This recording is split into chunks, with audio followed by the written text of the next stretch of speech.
আসসালামু আলাইকুম। গত 2 দিন ধরে বেশ কয়েকবার লাইভে আসার পরিকল্পনা করেছি, কিন্তু আসতে পারি নাই।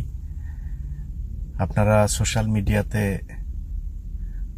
আমরা এখন হয়তো যা দেখছি সেটা কত পার্সেন্ট জানি না, হতে পারে 5%, 10%, 15%, এর বাইরেও কত বিভৎস ঘটনা ঘটেছে আমরা হয়তো জানি না।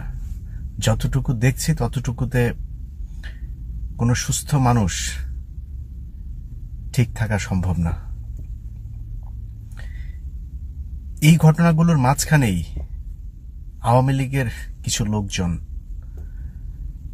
তারা উল্লাস করছে, তারপরে উচিত জবাব হয়েছে এইসব কথাবার্তাগুলো বলছে। তোদের আব্বাকে, তোদের আম্মু সহ এই যে 15ই আগস্টে যে ঢুকাইছিল, পিছন দিয়া বাম্বু ঢুকাইছিল না, এই জন্যই ঢুকাইছিল। এগুলো নিয়ে বাংলাদেশের মানুষ এমনিতে উল্লাস করে নাই।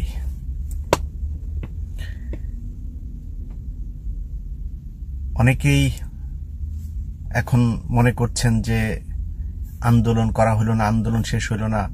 আন্দোলন কতটুকু হয়েছে সেটা শেখ হাসিনা যে বর্ণনা দিয়েছে, যে তালিকা দিয়েছে, ওই তালিকাতেই বোঝা যাচ্ছে যে বাংলাদেশে আন্দোলন কি হয়েছে। সে আন্দোলন করতে গিয়ে যারা রাস্তায় আন্দোলন করেছে তারা জানে যে ওই আন্দোলনটুকু করতে তাদের কত জীবন দিতে হয়েছে। মানুষ তো এমনিতেই হঠাৎ করে ধ্বংসাত্মক হয় নাই, তাই না? শেখ হাসিনা বলছে যে কারা এখানে গিয়ে উস্কানি দিল, কারা উস্কানি দিয়েছে, কারা প্রথমে ঢাকা বিশ্ববিদ্যালয়ের সাধারণ শিক্ষার্থী নারীদের উপরে গায়ে হাত তুলল সেটা আমরা দেখেছি, কারা এটা শুরু করেছে। এবং এই যে ধ্বংসযজ্ঞ দেখছেন, এটাও তো সাধারণ মানুষ এমনিতেই করে নাই। এই চোখের সামনে যখন এই ধরনের লাশ দেখেছে তারা ঠিক থাকতে পারে নাই। অতএব আন্দোলন যথেষ্ট হয়েছে। কিন্তু সমস্যা হচ্ছে, আজকে কিছু কথা সরাসরি বলে ফেলি। হ্যাঁ, আমি আমার আগের 2টা লাইভেও আমাদের কথা বলতে গেলে অনেক কৌশলী হয়ে কথা বলতে হয়। সেনাবাহিনীকে খুব তেলায় টেলায় কথা বলছিলাম। সেনাবাহিনীর সবচাইতে বড় সমস্যা হচ্ছে এদের চর্বি জমেছে। এদেরকে ভাত খাওয়ায় আর ওই ব্রিজ কালভার্টের এই কনস্ট্রাকশন দিয়ে দিয়ে, টাকা পয়সা দিয়ে দিয়ে এদের চর্বি জমানো হয়েছে। এরা বাংলাদেশের মানুষের পক্ষে আর কথা বলবে না, কারণ ওই উপর লেভেলে যারা এখন আছে, যারা এগুলোর নিয়ন্ত্রণ করে, তাদের ভেতরে মনুষ্যত্ববোধ নাই, তারা আওয়ামী লীগ হয়ে গিয়েছে। আর যদি তা না হয়, কিছু ভিডিওতে দেখলাম যে সেনাবাহিনীর লোকজন তারা মনে হচ্ছে যেন সীমান্তে গিয়ে তারপর অন্য দেশের সাথে যুদ্ধ করছে, এইভাবে পজিশন নিয়ে তারা সেখানে জনসাধারণের সামনে তাদের পাহারায় এই হত্যাযজ্ঞ হয়েছে বাংলাদেশে। বাংলাদেশের সেনাবাহিনীকে এই দেশের মানুষ জীবনে কোনোদিন ক্ষমা করবে না। আজকের যে ঘটনা, এই ঘটনার জন্য 10 বছর, 20 বছর, 25 বছর আমি জানি না কে কি করবে। আমার জায়গায় থেকে আল্লাহ যদি আমাকে এতটুকু সুযোগ দেন, আমি এটার বিচার চাবো। এই মাঠে যারা যারা ছিলেন তাদের সবাইকে এই বিচারের আওতায় আনতে হবে। আপনাদের পুলিশ সবচাইতে বেশি এই হত্যাযজ্ঞে অংশ নিয়েছে সেনাবাহিনীর পাহারায়। সেই পুলিশের ভেতরে ডিবি পুলিশ যতটুকু শুনলাম সবচাইতে বেশি খুনের সাথে জড়িত ছিল, এবং সেখানে নেতৃত্ব দিয়েছে এই ডিবির হারুন। আমি বিশ্বাস করতে চাই না কোনো বাংলাদেশি মুসলমান এই ধরনের হত্যাযজ্ঞের সাথে, যেভাবে দেখা যাচ্ছে ভিডিও ফুটেজগুলোতে, কেউ এই ধরনের এই হত্যাযজ্ঞে অংশ নিতে পারে। যেটা আগেও শুনেছি, ভারত থেকে বিশেষ বাহিনী এখানে অংশ নিয়েছে। আরেকটা অংশ নিতে পারে, সেটা হচ্ছে আওয়ামী লীগ, ছাত্রলীগ, যুবলীগের, তাদেরকে পোশাক পরিয়ে, পোশাক ছাড়াও আপনারা দেখেছেন সাদা পোশাকের ছাত্রলীগ, যুবলীগ কিভাবে কুপিয়ে কুপিয়ে নিরীহ মানুষ, ছাত্রছাত্রীদেরকে হত্যা করেছে। অতএব আওয়ামী লীগকে বুঝায় লাভ নাই, কারণ এদের এই দুনিয়ায় আসাটা হচ্ছে কুকুরের সাথে ওদের মায়ের সংঘর্ষের মাধ্যমে ওরা দুনিয়ায় এসছে। ওদেরকে সুন্দর করে বুঝায় লাভ নাই, ওদের কাছ থেকে মনুষ্যত্ববোধ জেনেও লাভ নাই। ওর মায়েদের সাথে কুকুরের অপকর্মের মাধ্যমে ওরা দুনিয়ায় এসছে। সবাইরে বললাম, যারা এই মুহূর্তে এই হত্যাযজ্ঞ দেখে যার কষ্ট লাগে নাই, প্রতিটা আওয়ামী লীগকে বললাম পারলে সিরিজ শাহ। তো বাংলাদেশের মানুষকে শুধু এইটুক কথা বলবো যে ভাই, বন্দুকের সামনে দাঁড়িয়ে যে আন্দোলন বাংলাদেশের মানুষ করেছে, আমরা সোশ্যাল মিডিয়াতে বসে তারপরে এটা বলে লাভ নাই কি আন্দোলন হইলো, এটা হইল না, এটা হইল না। আমার কাছে যেটা মনে হয় যে যেই সময়টা পিক সময়টা যেটা ছিল, যদি আমি আগের ঘটনাগুলোর সাথে মেলাই, যেগুলো আমার চোখের সামনে যে ঘটনাগুলো আমি দেখেছি সাংবাদিকতা করা অবস্থায়, এর মধ্যে 5ই মের একটা ঘটনা, সেখানে ঢাকা শহরের 2 জন নেতা, নাম ধরেই বলি আজকে, হ্যাঁ, সাদেক হোসেন খোকা এবং মির্জা আব্বাস, এই 2 জনের গ্রুপিং এ সেদিন বিএনপির লোকজন মাঠে নামে নাই। 28 অক্টোবর জামায়াত শিবির যেদিন ঢাকা শহরে মার খেয়েছে, সেদিন বিএনপি তাদের পাশে যায় নাই। তারা মনে করেছে ঠিক হয়ে যাবে। আমি জানি না সব শেষ যেটা হলো, সেইখানেও বিএনপির লোকজন, মানে আমি নেতাদের কথা বলছি, বিএনপির সাধারণ নেতা কর্মী যারা জেলা ভিত্তিক নিচের লেভেলের যারা আছে, তারা জীবন দিয়ে যাচ্ছে। তাদের জন্য তাদের প্রতি ক্ষোভ জানানো বা তাদের বিরুদ্ধে অভিযোগ করার মতো এই স্পর্ধা আমার নাই। তারা আজকে 15-20 বছর ধরে কষ্ট করে যাচ্ছে। কিন্তু আমি মনে করি, এবং এটা তো লুকোচুরির বিষয় না, বিএনপির নেতাদের ভেতরে রয়ের এজেন্ট আছে। তাদেরকে আমার বিশ্বাস, তারেক রহমান যদি চায়, তাদের বিরুদ্ধে রাষ্ট্রিক একটা অ্যাকশনে যাওয়া উচিত।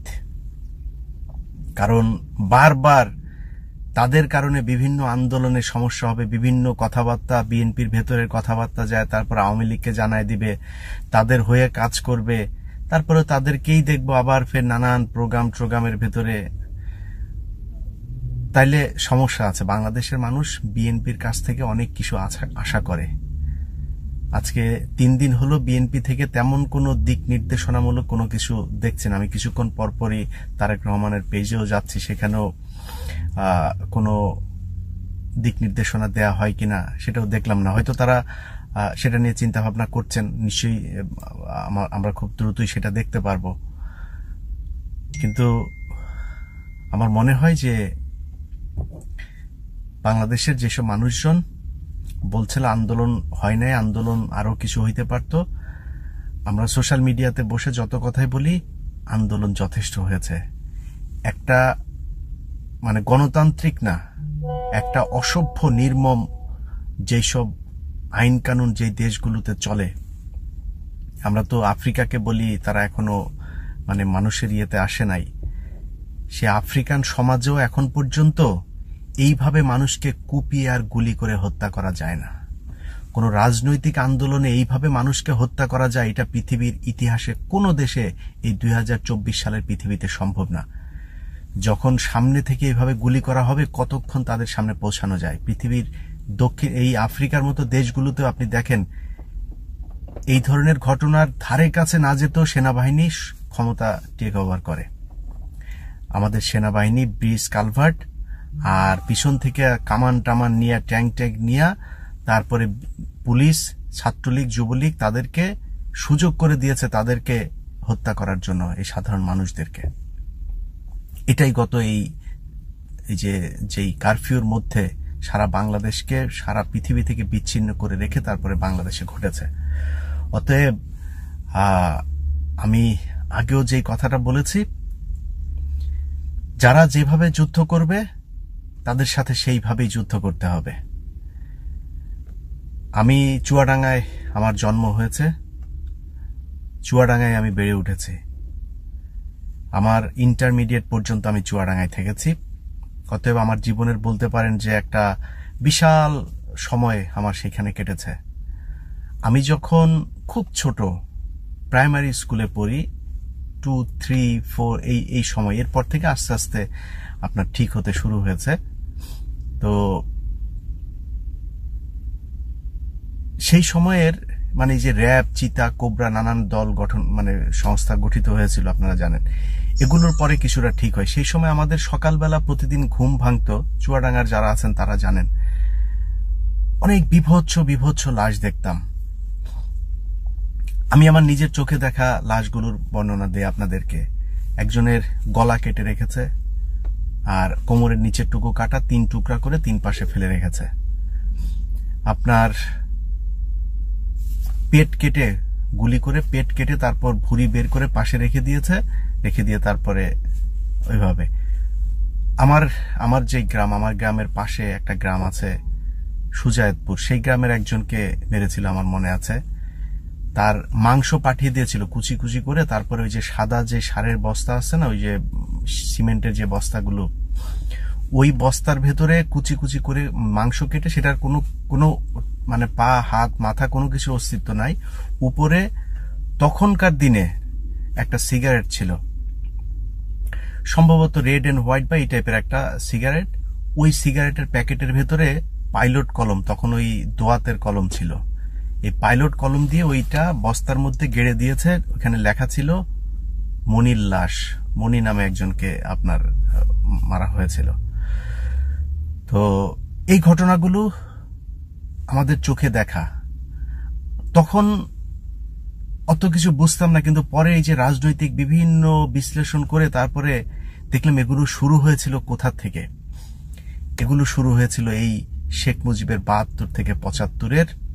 সে যেইভাবে তার দল, তার এই লাল বাহিনী, নীল বাহিনী, রক্ষী বাহিনী যেভাবে মানুষদেরকে হত্যা করেছে, বাধ্য হয়ে জাসদ এই ধরনের একটা সশস্ত্র সংগঠন তৈরি করতে বাধ্য হয়েছিল।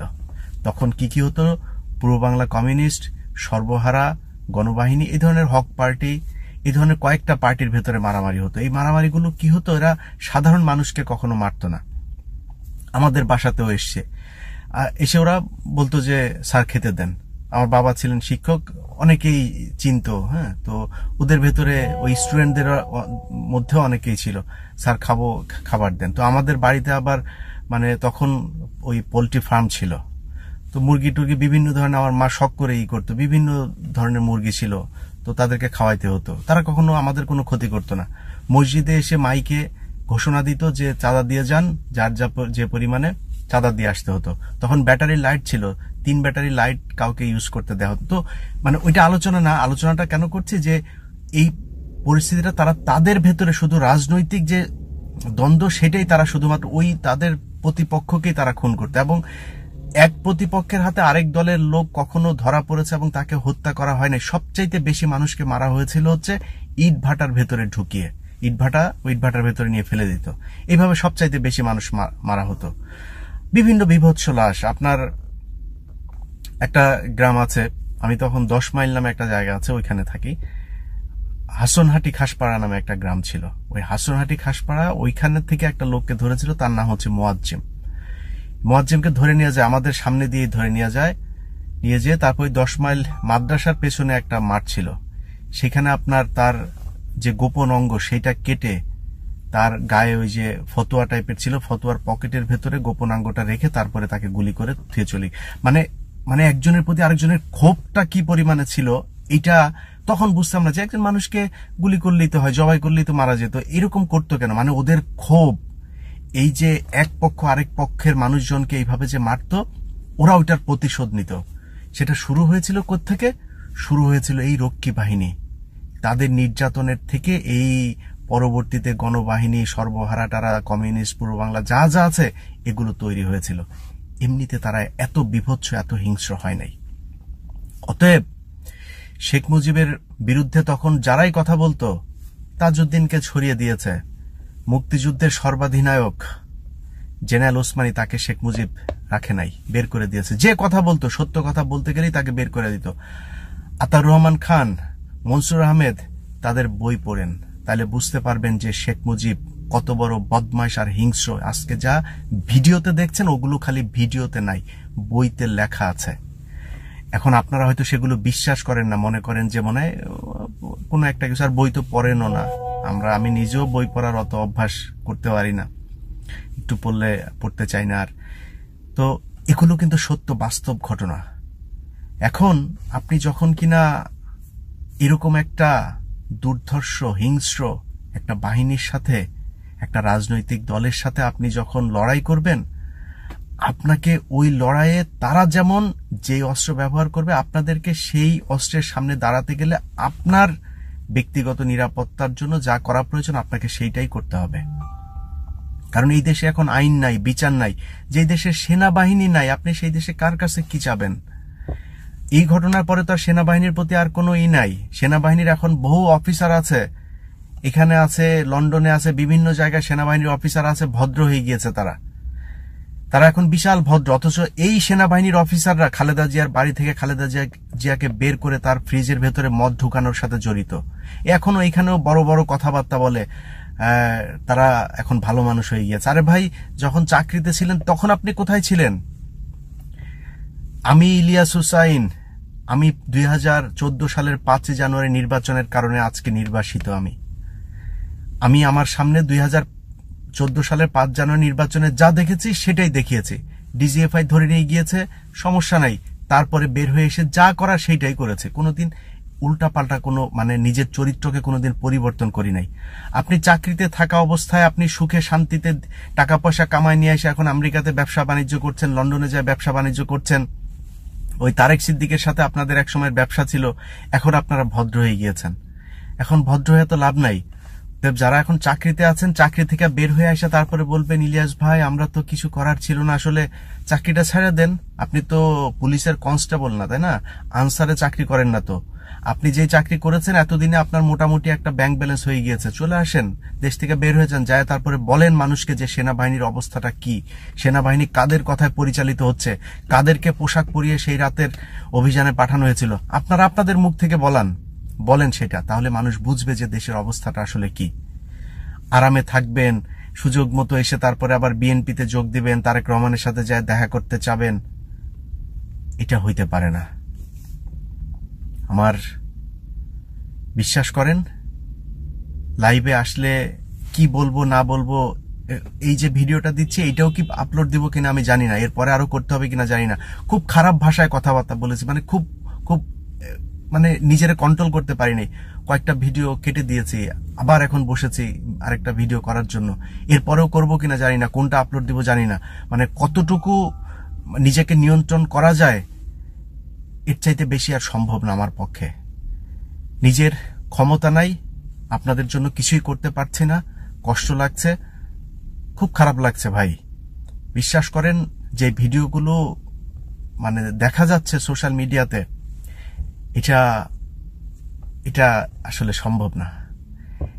কোনো বাংলাদেশের যারা জীবিত আছেন এই মুহূর্তে, আপনাদের কাছে বলে রাখলাম আজকের আমার এই ভিডিওর তারিখ, এই ছাত্র আন্দোলন, এই হত্যাকাণ্ড, এই কারফিউ, এই রাতের অভিযান, এগুলো মনে রাখেন, ভুলে যায়েন না। আমরা অনেক বীরদেরকে ভুলে গিয়েছি, অনেক ঘটনা আমরা ভুলে গেছি, যেই কারণে আজকে আমাদেরকে পে করতে হচ্ছে। আমরা আমাদের এই সোশ্যাল মিডিয়াতে অনেককে দেখলাম যে পাকিস্তানিদের মতো বর্বরতা, পাকিস্তানিরা তোমাদের আম্মুকে ড্যাশ করেছে। হ্যাঁ, পাকিস্তানিরা কি করছে তোমাদেরকে? কোন গ্রামে যায় হত্যাযজ্ঞ চালিয়েছে? কোথায়? পাকিস্তানিরা ওই যে বলে না যে লুঙ্গি চেক করে তারপরে করছে, যদি ওইটা করে থাকে ওইটাই ঠিক করছে। ওইটার কারণে এখনো বাংলাদেশের ভেতরে এখনো এই আজকে 2024 সাল পর্যন্ত আসতে পেরেছে। যদি ওই সময়ের গুলো, যদি ওই রয়ের এজেন্ট গুলো যদি ওই সময় জীবিত থাকতো না, তাহলে বাংলাদেশ আরো বহু আগে, শেখ মুজিবের আর 2-3 বছর থাকলেই এই আজকের হাসিনার এই পরিস্থিতিতে চলে আসতো শেখ মুজিব। অতএব পাকিস্তান বেশি মারায়েন না। হ্যাঁ, পাকিস্তানিরা বাংলাদেশিদের উপরে কিছুই করে নাই। পাকিস্তানিরা আপনাদের বাঁচানোর জন্য জীবন দিয়ে গেছে 1971 সালে। বিহারিরা জীবন দিয়েছে এই দেশে, তাদের কাছে মাপ চাইতে হবে। মেজর ডালিমদেরকে আপনারা বাংলাদেশে থাকতে দেন নাই। এখানে একজন আছে, তার কাছে বহু দূর ড্রাইভ করে যায়, তারপরে মাপ চাই আসছি। তাকে বলছি যে আপনারা বীর, আপনাদের মূল্যায়ন আমরা করতে পারিনি, মাপ করে দিন আমাদেরকে। তো আরো যারা আছে, এর মধ্যে একজন যার নাম সবচাইতে বেশি আপনারা শুনেন, তার সবচাইতে ক্ষোভ কার উপরে জানেন? জিয়াউর রহমানের উপরে। যতক্ষণ তার কথা শুনেছি তার মধ্যে 50% সময় সে জিয়াউর রহমানকে গালাগালি করেছে। কেন করেছে জানেন? কারণ জিয়াউর রহমান তাদেরকে বিদেশে পাঠিয়ে দিয়েছিল, দেশে থাকতে দেয়নি। আরে ভাই, দেশ গঠন তো তারা করবে, তারা ওই দেশ স্বাধীন করেছিল, তাদেরকে দেশে জায়গা দেওয়া উচিত ছিল, সেই জায়গায় তাদেরকে বসানো উচিত ছিল। বসাইতে পারেন নাই দেখে আজকে দেশের এই অবস্থা। অতএব তাদেরকে ভুলে গেলে চলবে না। জামায়াতে ইসলামের নেতারা মারা গিয়েছে, তাদের জন্য আমাদের এই দেশের মানুষ কিছু করতে পারি নাই। চোখের সামনে তাদের বিরুদ্ধে স্লোগান হয়েছে, মিছিল হয়েছে, কিচ্ছু করতে পারি নাই। একটা নিউজ করেছিলাম, শুধু একটা নিউজ, ওই পিজি হাসপাতালের সামনে গিয়া ফ্লাইওভারের উপরে বসা, খালি বলেছিলাম যে এখানে সারা রাত বিভিন্ন ধরনের যারা ঢোল তবলা এগুলো নিয়ে তারপরে তারা এখানে করছে, 50 জন মতো মানুষ এখানে লাইভে আছে, সব মিলিয়ে শখানেক মানুষ এখানে আন্দোলন করছে। এটা কেন বলেছিলাম আমাকে বলতে হবে, অসংখ্য অগণিত, এগুলো না বললে চাকরি থাকবে না। চলে আসছিলাম অফিস থেকে, তারপরে নানান ঘটনা অঘটনার মধ্য দিয়ে আবার ফের অফিসে যা জয়েন করেছিলাম। এগুলো আমাদের দেশের মানুষ। এরপরে এই মিডিয়া তৈরি করলো, হাজার হাজার লক্ষ লক্ষ কোটি কোটি মানুষ আসছে, সবাই চলে আসেন, সবাই লুঙ্গি উদাম করে চলে গেলেন শাহবাগে গণজাগরণের চত্বরের মধ্যে যায় আন্দোলন করার জন্য। এগুলোর খেসারত আজকে দিচ্ছেন। অতএব খুব হিসাব করে কথা বলতে হবে। কিছু হইলেই পাকিস্তানি গণহত্যা, পাকিস্তানিরা গণহত্যা কোথায় করেছে, কারে করেছে? আপনার গ্রামে করেছে? আপনার জেলায় করেছে? তাহলে কই করেছে জানেন? এগুলো আপনাদেরকে এই স্বাধীনতার পরপর ভারতের টাকায় কিছু পরিচালক তারা সিনেমা বানায়, তারপরে আপনাদের ভেতরে উত্তেজনা তৈরি করেছে। পাকিস্তানিরা বাংলাদেশের কোনো পূর্ব পাকিস্তানিকে এই পাকিস্তানিরা মারে নাই। 14 ডিসেম্বর যেই হত্যাকাণ্ড, সেটাও রয়ের ঘটনা, 25শে মার্চের ঘটনাও রয়ের ঘটনা। এই দ্বন্দ্ব বাধায় দিয়ে তারপরে তারা সুবিধা নিয়েছে।